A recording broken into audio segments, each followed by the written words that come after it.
सांगलीच्या मिरज तालुक्यातील बेडग इथे जयंत केसरी बैलगाडी शर्यती पार पडल्या, ज्यामध्ये पहिल्या क्रमांकासाठी पार पडलेल्या शर्यतीत हेलिकॉप्टर आणि सांगोल्याचा राजा या बैल जोडीनं बाजी मारत तब्बल 1,11,000चं पहिलं बक्षीस पटकावलं। या बैलगाड्या शर्यती पाहण्यासाठी राष्ट्रवादी काँग्रेस शरद पवार गटाचे प्रदेशाध्यक्ष जयंत पाटील हे देखील उपस्थित होते। या जयंती केसरी बैलगाडी शर्यतीत महाराष्ट्र आणि कर्नाटक राज्यातील सुमारे 200हून अधिक बैलगाडी चालकांनी सहभाग घेतला होता। तर बैलगाडी शर्यतींचा थरार पाहण्यासाठी लाखो शर्यत प्रेमींनी बेडग मध्ये हजेरी लावली होती।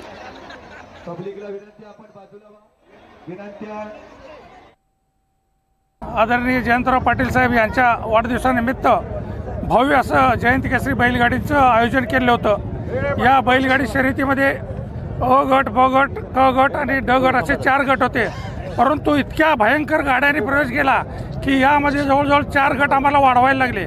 आणि या मैदानासाठी आसपासच्या महाराष्ट्र राज्यातून, कर्नाटकातून, आमच्या जिल्ह्यातून व कोल्हापूर जिल्ह्यात आसपासच्या जिल्ह्यातून भयंकर पब्लिकांच्या उपस्थित मैदानी शर्यती पार पडल्या।